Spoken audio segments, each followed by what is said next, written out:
하나님 말씀 봅니다. 신약 성경 누가복음 11장 봅니다.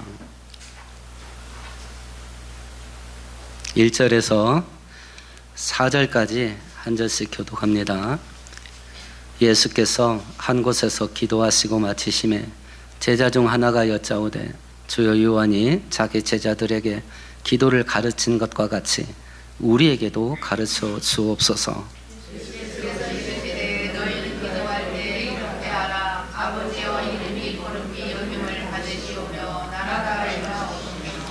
우리에게 날마다 일용할 양식을 주시옵고 우리가 우리에게 죄 지은 모든 사람을 용서하오니 우리 죄도 사하여 주시옵고 우리를 시험에 들게 하지 마시옵소서 하라. 아멘. 아멘. 우리가 몇 주간째 주기도문을 살펴보고 있는데요. 주기도문은 하나님께 기도할 때 기도의 그릇 속에 어떤 내용을 담아서 하나님께 기도를 올려드려야 되느냐라고 하는 것을 알려주는 교훈인데요. 주기도문 내용을 살펴보면 하나님을 위해서 기도해야 될 게 4가지가 있어요.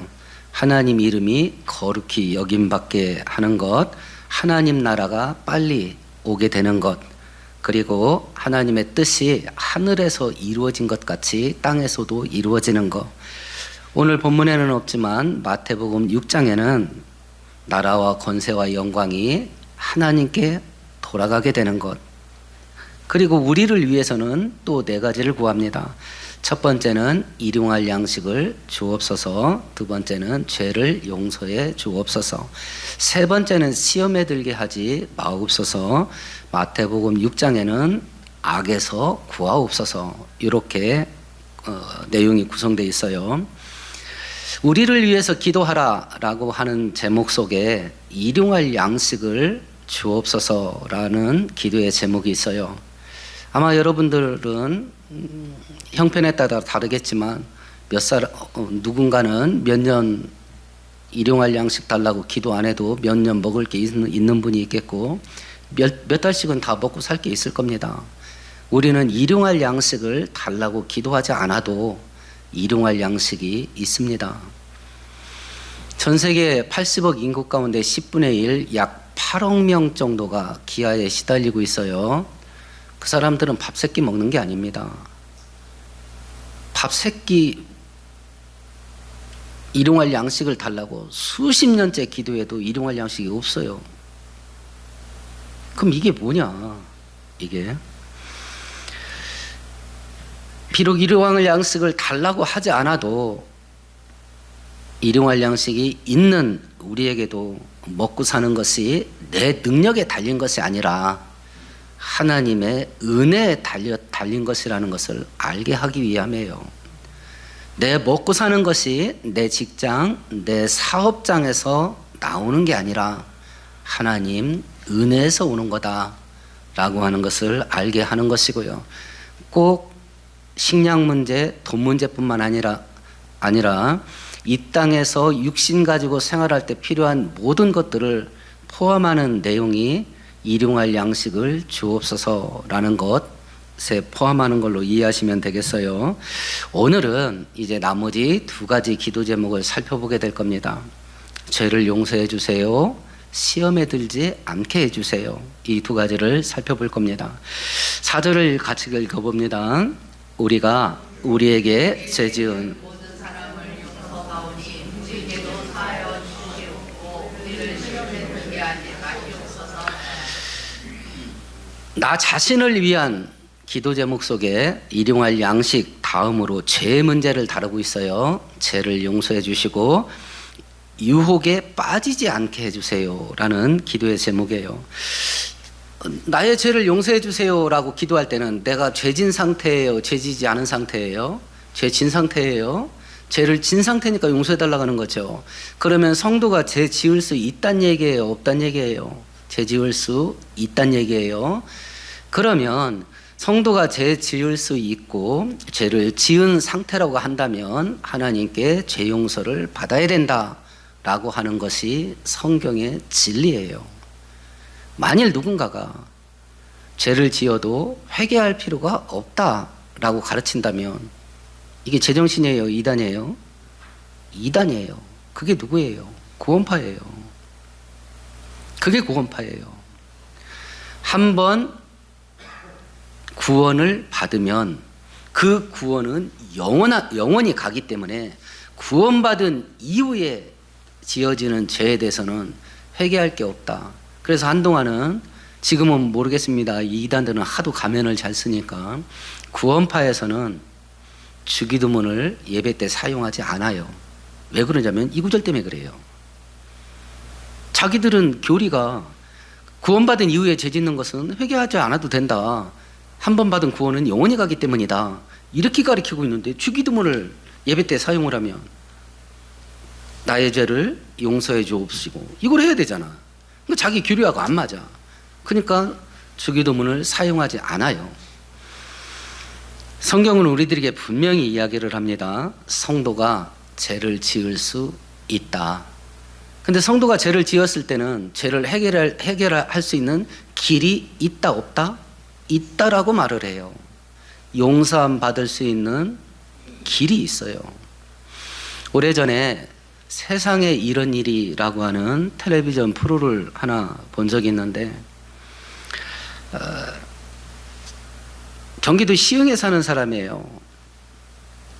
40대 후반의 사람인데 이 사람이 그 시흥에 있는 공동묘지에 묘가, 그러니까 오래된 묘죠. 공동묘지죠. 350개 정도가 있대요. 그걸 혼자 돌봐. 돈을 받고 하냐? 아니에요.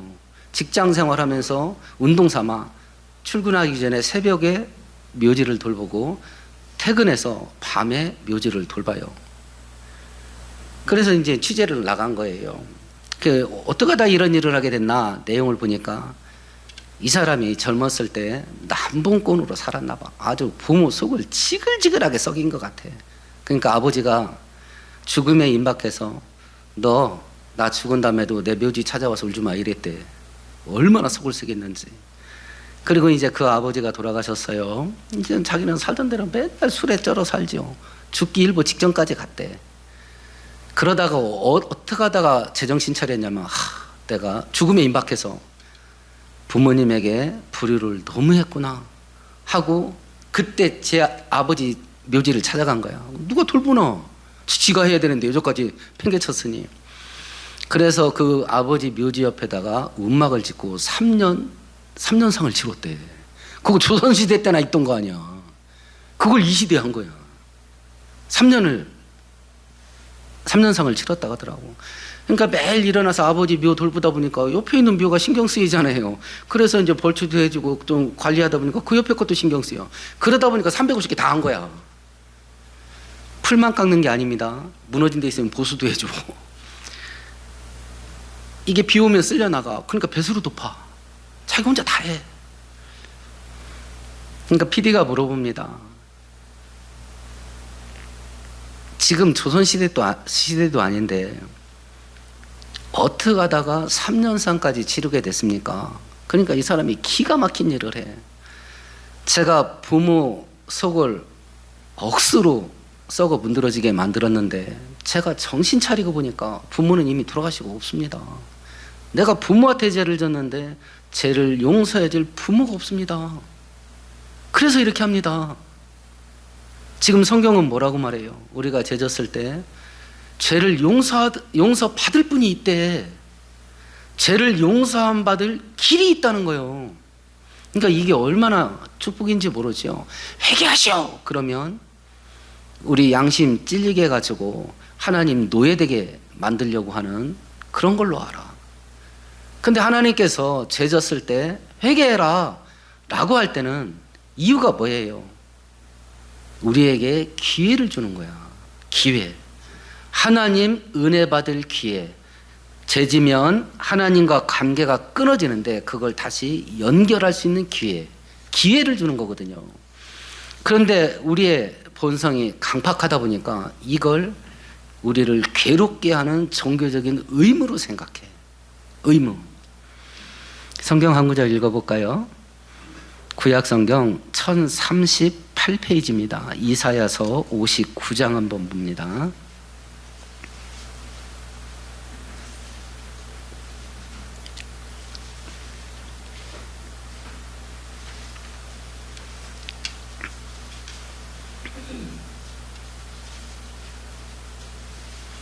(1절) (2절) 같이 읽습니다.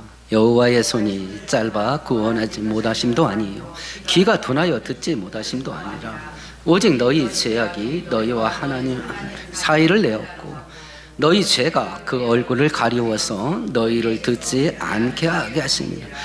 죄가 얼마나 무서우냐면 죄가 두 가지 결과를 가져온대요. 첫 번째는 나와 하나님 사이가 찢어져, 갈라져. 두 번째, 하나님 관계가 끊어져 버리니까 하나님 은혜가 내 인생 속에 흘러 들어올 통로가 막혀버려. 관계가 끊어지니까 은혜가 사라져. 이 두 가지예요. 그래서 죄가 무서운 거예요. 그래서 그럼 회개가 뭐냐? 끊어진 하나님과의 관계를 연결하고 막혔던 은혜의 통로를 열어주는 게 뭐냐면 회개예요. 그러니까 이건 축복의 선물이라. 축복의 선물.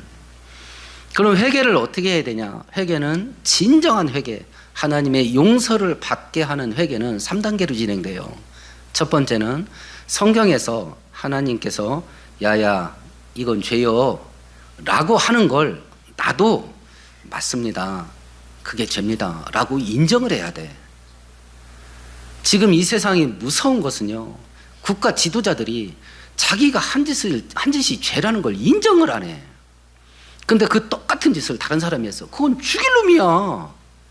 자기가 한 건 관례야. 남이 한 건 죽일 놈이야. 이걸 날마다 텔레비전에서 봐. 그럼 우리 사고방식이 어떻게 돼요? 기독교인까지도 뭘 이런 걸 갖고 그래 이렇게 돼버려. 죄를 인정을 하지 않으면 그 다음 단계로 갈 수가 없어. 근데 이 시대는 죄 자체를 인정을 안 해버려. 각자 본인이 성경이 죄라고 말한 것에 대해서 뭐라고 반응하는가 본인은 알 거 아니야. 하나님 이 세상에서요 이 정도까지 하면 못 먹고 살아요. 아니 하나님 뭘 이 정도 이런 것 가지고 그러세요. 이렇게 하며 살고 있지 않는가 살펴봐야 돼요. 왜냐하면 하나님께서 죄라고 하는 걸 내가 인정을 안 해버리면 그 다음 단계로 넘어갈 수가 없다니까. 근데 이게 일상생활이야. 이 세상이 그렇게 돌아가 버려. 그럼 우리가 6일 동안 바깥에서 살다 보면 맨날 그런 것만 봐. 사과하면 내가 이기는 거예요, 지는 거예요? 내가 지는 거야. 그러니까 죽어도 사과 안 해. 죽어도 사과 안 해. 회개의 첫 번째 단계는 죄를 인정하는 거예요. 두 번째는요, 내가 죄 졌으니까 뭐 해야 되겠어요? 죄를 고백하고 용서해달라고 구해야 되지요. 여기까지. 기독교인들의 회개가 대부분 여기까지예요. 근데 진짜 회개의 열매는 3단계에서 맺혀져요. 3단계는 뭐예요? 그게 죄된 거라면 안 해야지. 행동의 변화. 회개의 열매는 행동의 변화에서 열매 맺어요. 행동의 변화에서. 근데 우리가 죄 짓고 살아보니까 다 알잖아요. 칼로 무 자르듯이 죄가 딱 끊어집니까? 안 끊어지지. 죄가 강력 본드예요. 얼마나 착착 달라붙는데 한번 달라붙으면 안 떨어져. 이건 내 수고와 노력으로 안 돼. 그러니까 기도시키는 거예요. 하나님의 은혜가 없으면 이 죄 안 떨어져. 안 떨어진다고. 하나님께서 우리들에게 죄진 그게 죄라는 거 알면 단칼에 잘라 말씀이 있다 할지라도 그게 사람에 따라 달라. 어떤 사람은 몇 달 만에 정리하는 사람이 있고 단칼에 정리하는 사람이 있고 어떤 사람은 죽을 때까지 정리하다가 죽는 사람이 있어. 적어도 죄를 안 지려고 몸부림치는 건 있어야 돼. 그래서 히브리서에서는 죄와 싸우되 피 흘리기까지 싸워라 라고 말씀하시는 이유가 여기 있는 거죠. 죄가 이렇게 무서운 것이니까 하나님 축복의 근원 되시고 생명의 근원 되신 하나님은 관계를 끊어놓고 하나님의 은혜가 내 인생 속에 흘러 들어오는 걸 차단하는 것이니 죄 안 지려고 몸부림을 쳐야 된다. 근데 죄 짓게 된다. 왜 그러냐면 우리는 육신을 갖고 있기에 내 힘과 능력으로 죄 안 질 수가 없다. 죄를 만일 짓게 됐냐? 그러면 빨리 회개해라. 그리고 죄 용서를 받아라. 라고 말씀하는 거예요. 이것도 감당하지 못할 건데요. 오늘 성경에 보면 우리가 고민되게 하는 단서를 하나 붙여놨네요. 4절을 다시 한번 읽어보십시다. 우리에게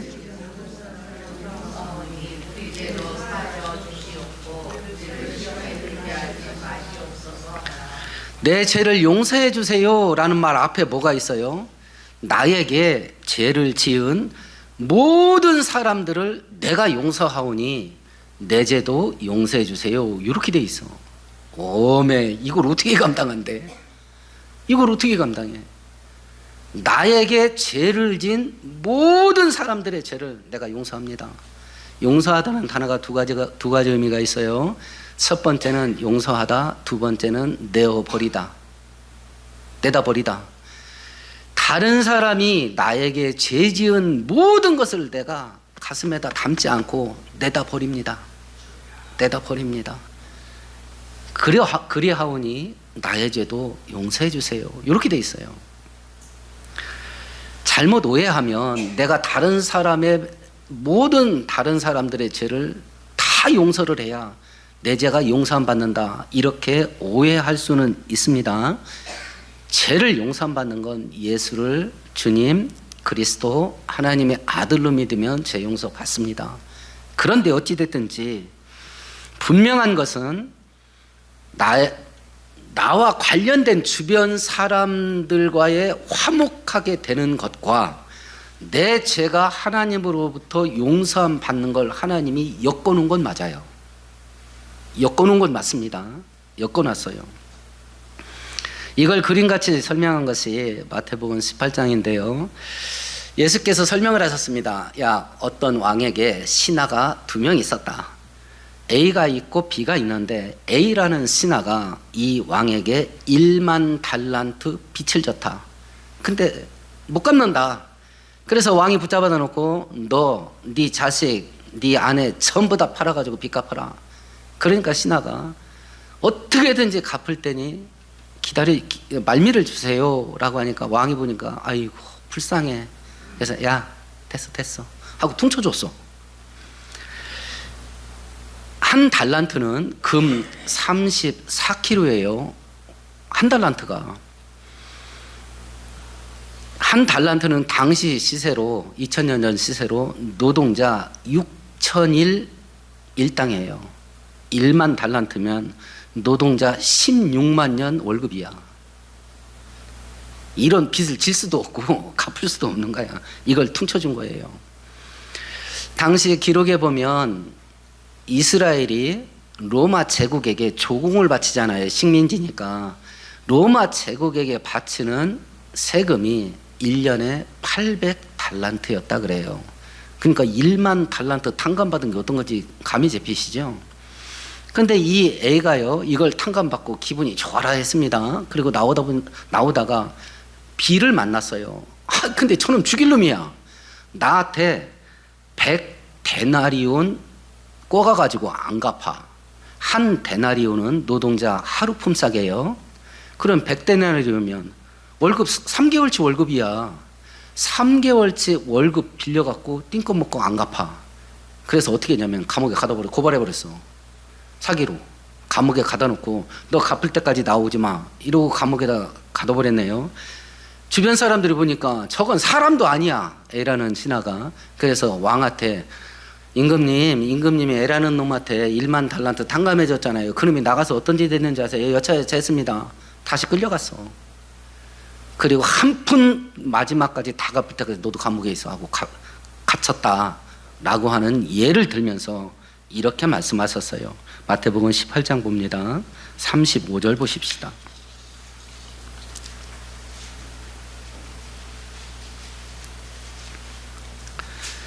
마태복음 18장 35절과 찍습니다. 너희가 각각 마음으로부터 형제를 용서하지 않는.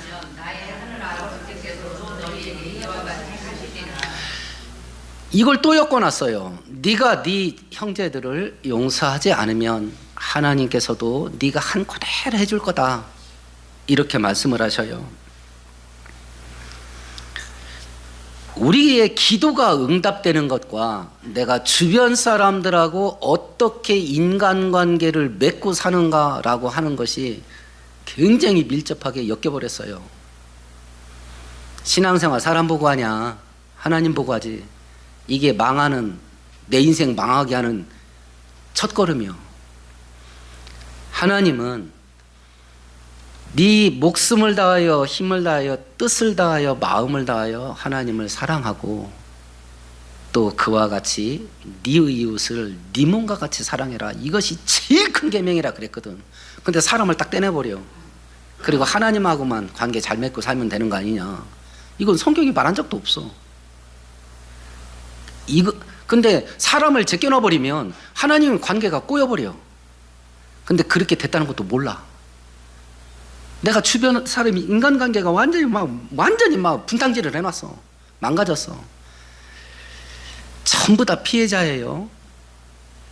전부 다 피해자. 가해자 하나도 없어. 근데 늘 생각하셔. 내가 누군가에게 가해자가 됐다는 걸 염두에 놔두셔. 저도 여러분에게 가해자였을 겁니다. 지난 22년 동안 가해자였을 거예요. 가끔 우리 교회 한 번이라도 왔던 분들, 등록카드 내신 분들을 제가 다 카드를 보관하고 있어요. 전화번호만큼 돼. 이따시 듣고. 그분들이 왜 왔다 떠났을까? 우리 아내가 제일 궁금해하는 것 중에 하나가 그거야. 왜 갔을까? 그래서 저는 얘기합니다. 내가 부족했겠지. 그 이유 말고 뭐가 있대? 내가 그분들을 담을 그릇이 아니었으니까 떠났겠지. 내가 누군가에게 가해자라는 걸 염두에 두셔. 여러분 하나님 아니요. 여러분 승질 얼마나 개떡 같은지 알아? 모르지? 여러분 주변 사람들 엄청 괴롭혔어. 알고나 사시라고. 근데 피해자라고만 생각해. 그러니까 인생이 꼬여버려. 그렇게 돼버리면 하나님과 관계가 꼬여버린다니까. 그렇게 됐다는 것도 몰라. 그러니까 우리가 얼마나 엉성한 신앙생활을 하는가. 얼마나. 더군다나 이 시대가 개인주의, 자기중심주의로 극단적으로 흘러. 다른 사람을 배려하는 거, 다른 사람은 사정 봐주는 거, 입장을 바꾸는 거 생각하는 거, 그런 거 없어 이제. 그러면 이 시대가 얼마나 위험한가. 이 시대가. 화평케 하는 자는 복이 있나니 저가 하나님의 아들이라 일컬음을 받을 것이라. 기독교는 술을 안 먹어. 그러니까 절대로 화해 안 해. 세상 사람들은 술 먹고 털어. 근데 우리는 술을 안 먹으니 털 수 있는 길이 없어. 매주 마지막 주일에 한 잔 빠라삐리뽀 할까요? 그리고 거국적으로 한 잔씩 하면서 그동안 맺힌 거 풀자고 이래야 되나 이 교회가. 술을 먹지 않으니 풀지를 않아. 기독교인들이 화해하는 법을 잊어버렸다. 그런데 오늘 성경은 말한다. 네가 네 주변 사람들하고 인간관계 맺는 그것이 하나님과의 관계가 꼬이냐 풀리냐 아니면 기도가 응답되냐 안 되냐 이것이 엮였다. 그래서 네 죄를 용서함 받음에 있어서 너도 주변과 화평하는 게 있어야 된다. 이걸 말한 거예요. 베드로전서 3장에는 가정에서도 이 원리가 흐르는 걸 이야기를 하셔요. 남편들아 이와 같이 지식을 따라, 여기서 말하는 지식은 하나님 말씀이에요. 남편들아 이와 같이 지식을 따라 너희 아내와 동거하고 그를 더 연약한 그릇이요 또 생명의 은혜를 함께 이어받을 자로 알아. 귀하게 여기라. 이는 너희 기도가 막히지 아니하게 하려 함이라. 부부관계가 꼬이면 기도가 막힌대. 가정에서 가족들과 관계가 꼬여버리면 기도가 막힌다는 거예요. 기도가. 그런 원리에 따른다고 한다면 내가 내 주변 사람들과의 관계 속에서 내가 가해자일 수 있기도 하겠고 피해자일 수도 있겠습니다. 어찌됐든지 인간관계가 꼬였다 한다면 이것을 용서와 화해를 통해서 풀어야 될 이유가 뭐냐? 성경에서는 크게 세 가지를 이야기를 해요. 첫 번째는 마태복음 7장에 보면 네 눈에 대들보가 박혔어. 그런데 다니면서 왜 다른 사람 눈에 티 끓겼다고 비난하냐? 네 눈에 대들보 뽑아내라. 그리고 다른 사람 눈에 있는 티끌 빼줘라. 우리가 왜 다른 사람 죄를 용서해야 되냐? 내가 더 죽일 놈이다. 내가 더 죄인이다. 내가 죄인이기 때문에 용서해야 된다. 내가 죄인이기 때문에. 두 번째는 에베소서 4장에 하나님께서 그리스도 예수 안에서 너희 죄를 용서하신 것과 같이 너희도 서로 용서하라. 우리가 거저 용서받았기 때문에 그렇다. 내가 값없이 용서받았지 않았냐. 그러니까 값없이 용서해야 된다. 세 번째는 아까 이사야서 59장 말씀대로 왜 죄를 용서해야 되냐. 그게 나에게 복이 되기 때문에 그렇다. 나에게 복이 되기 때문에. 죄를 용서하고 화목하는 것은 다른 사람을 위해서 해주는 게 아니다. 해주는 게 아니다. 우리는 이걸 또 자기 생색내는 용도로 많이 써요. 다른 사람에게 베풀고 배려해주고 이런 것들을 생색을 내. 누군가를 도왔어요. 야, 내가 너 도왔다는 거 다른 사람한테 말하지 마라.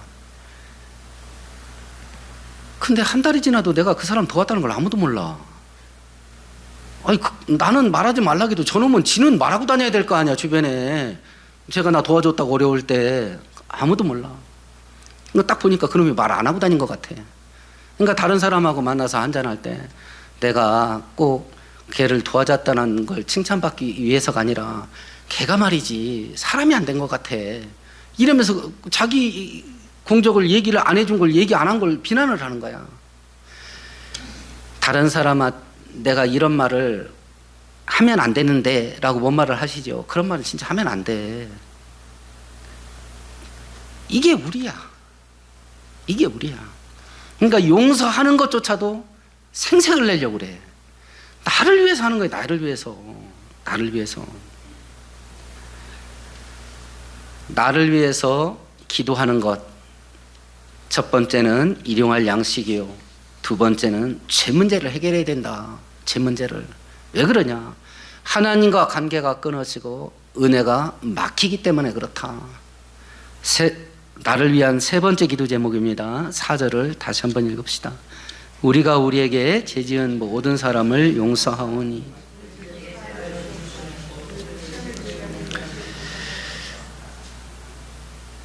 죄 문제에 대한 첫 번째 기도는 죄가 저질러졌어. 죄가 터졌어. 죄가 범해졌습니다. 그걸 용서함 받는 기도를 해라. 두 번째는 아직 죄가 터지지 않았어. 근데 죄가 슬슬 와. 죄가 꿀 발라가지고 딱 보니까 막 침이 막 질질 흘러. 그걸 딱 보니까 막 꿀이 발라져 있어. 꿀이. 낼름 먹고 싶어. 이게 막 다가오는 거예요, 나한테. 이게 뭐예요? 유혹이야. 아직 내가 죄를 범하지 않았습니다. 유혹이 와. 유혹이 와. 근데 이게 꿀 발라져 가지고 막 침이 질질 나. 막 냉큼 먹고 싶어. 두꺼비 파리 잡아먹듯이. 근데 이걸 안 할 능력이 없는 거야. 이러다 뭔 일 날 것 같아. 그거 막아달라고 기도하는 거예요. 우리 힘으로 유혹이 오면 그걸 거절할 수가 없어. 거절할 수가 없어. 다가오는데 이제 죄의 유혹이 옵니다. 그 죄라는 걸 알아. 내가는 못 가겠어. 근데 누군가가 딱 끌고 가자고. 속으로 내 발로는 못 가는데 나야 고맙지 하고 가. 이게 유혹이야. 거절할 수가 없어. 내 힘으로 잘라낼 수가 없어. 그걸 하나님이 아셔요. 그러니까 기도해라. 유혹에 빠지지 않게 달라고 기도해라. 기도해라.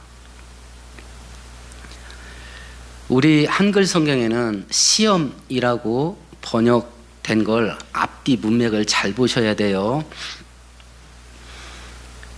하나님이 하시는 시험은 테스트요, 테스트. 학생이 학교에서 시험 치르는 거. 그 시험의 목적이 뭐예요? 실력이 얼마나 되는지 점검해주고 실력을 향상시키시기 위해서 하는 게 테스트야. 아브라함에게 이삭 바쳐라. 그리고 엘리야 시대 때 가뭄 때에 엘리야에게 가뭄 끝날 때까지 음식 제공한 사렙다 가부, 그 형편이 밀가루 한 움큼 있었어요. 당신 뭐하냐? 그러니까 요거 하나 부침개 하나 부쳐 먹고 아들하고 굶어 죽으려고 그럽니다. 이렇게 하면서 마른 나무까지 죽고 있던 여자였어요. 그거 나한테 먼저 갖고 와. 테스트야, 테스트. 하나님께 먼저 바치고 가뭄 끝날 때까지 양식을 제공받아요. 복 주시기 위해서 하는 것이 테스트고 주인공은 하나님이야. 근데 지금 시험은 마귀가 하는 거예요. 이거의 본질은 유혹이야. 목적은 뭐냐면 우리 죄짓게 하고 불순종하게 해서 하나님 관계가 끊어지고 은혜 받지 못하고 망하게 하기 위한 것이 유혹이야.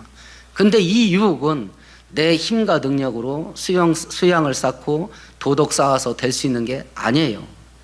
하나님께서 은혜 주셔야 이거 정리돼. 내 힘과 능력 갖고 안 돼. 그러니까 사고 터져서 시험에 들지 말게 하옵소서 기도하는 게 아니야. 항상 기도해야 돼. 마지막 체포되는 날 밤에 겟세마네 동산에서 예수께서 기도하셔요. 이 잔이 내게서 지나갈 수만 있으면 지나가게 하옵소서. 그런데 내 뜻대로 마옵시고 하나님 뜻대로 하옵소서 하고 제자들한테 와보니까 포질러 자고 있어. 예수께서 뭐라고 말하셔요? 시험에 들지 않게 깨어 기도해라. 이건 유혹 덩어리가 옆에 있어서 그때부터 시작하는 게 아니에요. 그런 게 없어도 항상 기도해야 돼. 미리 기도해야 돼. 시험에 유혹에 빠지지 않게 항상 기도하고 있어야 돼. 미리 기도하고 있어야 돼. 만일 여러분들이 누군가가 사업을 한다. 돈 벌게 해주세요. 기도하세요. 그런데 돈이 벌렸을 때 돈에 노예가 되지 않게 해주세요. 같이 기도해야 돼. 돈 두르기 시작하면 그때는 늦어. 돈 두르기 시작하면서 하나님 떠난 사람 수도 없이 봤어. 20년 동안. 이기지를 못해. 물 들어올 때 노져야 돼. 못 이겨. 그러니까 사업 시작하신다면, 새로운 일을 하신다면 잘 되게 해달라고 기도하셔. 그리고 이게 잘 됐을 때 여기에 빠져서 믿음 떠나지 않게 해주세요. 미리 기도해. 미리. 이런 건 김치국 마셔도 좋아. 사업을 하면서 하나님 제가 막 10억, 20억, 100억, 200억, 막 1000억, 2000억 이렇게 벌릴 때 김치국이지. 돈이 들어오기 시작할 때 이거에 미쳐서 하나님 버리지 않게 해주세요. 미리 기도해. 미리. 시험에 들지 않게.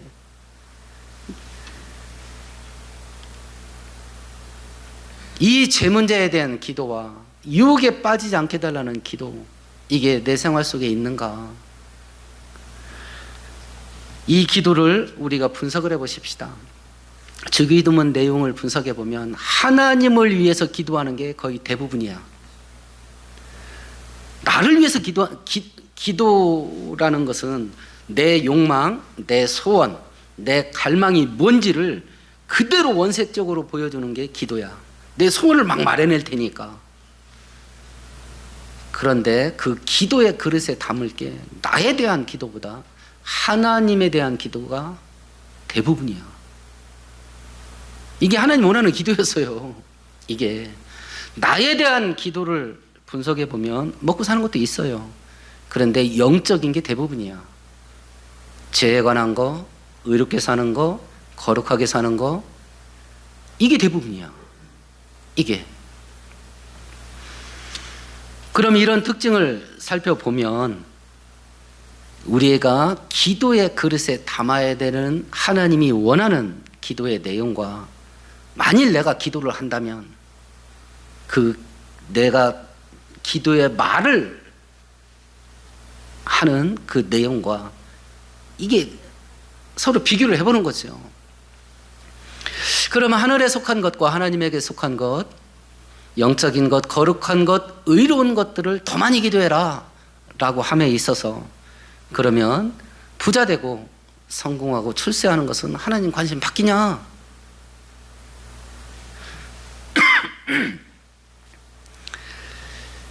전 세계 부의 분포, 전 세계 돈이 이게 어느 사람들이 이 돈을 갖고 있냐라는 분포도를 조사한 통계를 본 적이 있어요.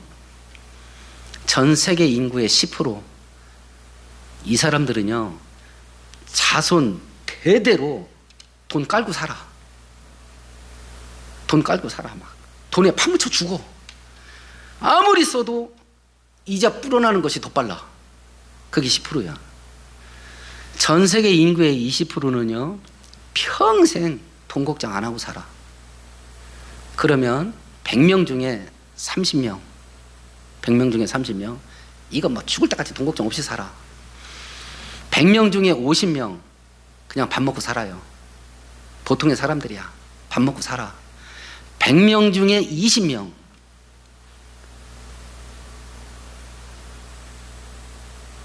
최하위 10%는요, 기아에 시달린다고 했죠. 8억 명은. 나머지 10%는 근근히 먹고 살아.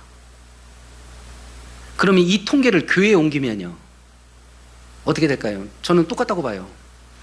교인들 중에 10%는 대대로 돈을 물려줘도 돈이 남아. 교인 중에 20%는 죽을 때까지 돈 걱정 안 하고 살 수 있어. 교인 중에 50%는 그냥 밥 먹고 살아. 교인 중에 10%는 굶어 죽을 위기에 있어.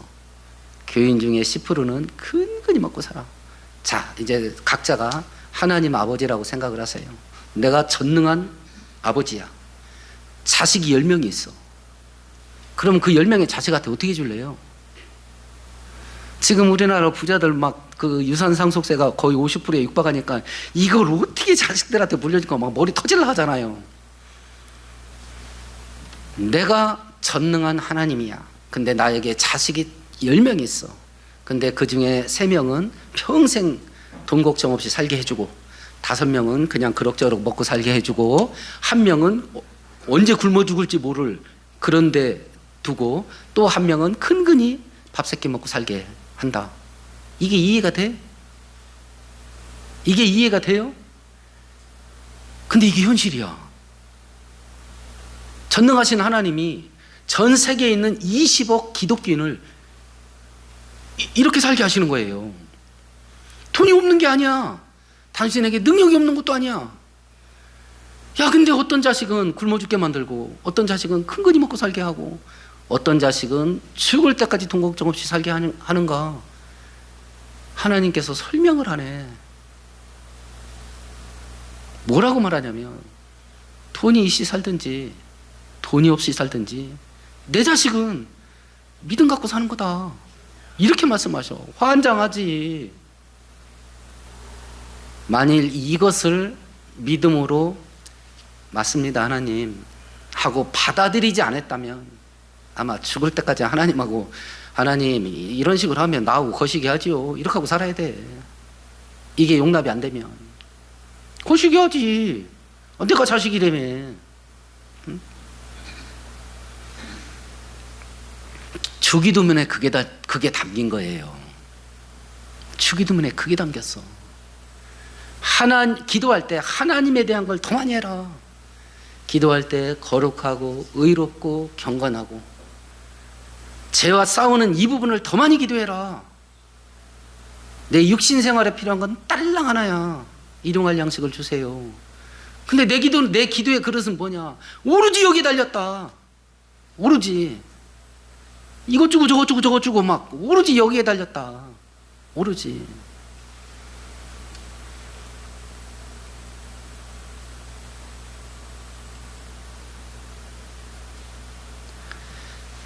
나를 향한 하나님의 뜻이 무엇인가? 고난주간 부활절 지내면서 우리가 살펴봤었어요. 요한복음 3장 16절이 나를 향한 하나님의 소원이에요. 하나님께서 세상을 이처럼 사랑하사 독생자를 주셨으니 이는 멸망치 않고 영생을 얻게 하려 하심이라. 하나님이신 예수님이 사람으로 와서 십자가에 죽으면서까지 나한테 해주려고 했던 게 뭐냐? 영생하는 거예요. 영생하는 거예요. 내 죄를 용서하시고 나를 구원하셔서 천국에 데려가는 게 하나님의 최고의 소원이야. 소원. 나를 향한 하나님의 소원은 나 부자 만들어주는 게 아니에요. 나를 천국에 데려가서 나와 함께 영원히 사는 거야. 나를 향한 하나님의 소원은 이 땅에서 성공하고 출세시키는 게 아니라 나를 천국에 데려가서 나와 함께 영원히 사는 게 하나님의 소원이야. 나를 향한 하나님의 소원은 내가 이 땅에서 재밌고 즐기면서 사는 게 아니라 나를 천국에 데려가서 나와 함께 사는 게 하나님의 소원이에요. 소원. 하나님의 소원. 그런데 아버지는 전능하시고 온 우주의 모든 보화가 아버지 것이니, 그리고 내가 자식이니 돈도 달라고 하는 거예요. 성공하고 출세하게도 기도하는 겁니다. 죄 짓지 않는 한도 내에서 인생 즐기면서 살게 되는 거 기도하세요. 그리고 열심히 일하셔서 만일 하나님이 돈 주고 성공 주시고 행복하게 살 기회를 주신다면 그걸 누리세요. 그러나 그것에 빠져서 하나님보다 더 사랑하지는 마세요. 이것을 기도의 내용에 담아라. 기도의 내용에. 오늘 말씀 생각하시면서 우리 함께 통성으로 기도하십시다.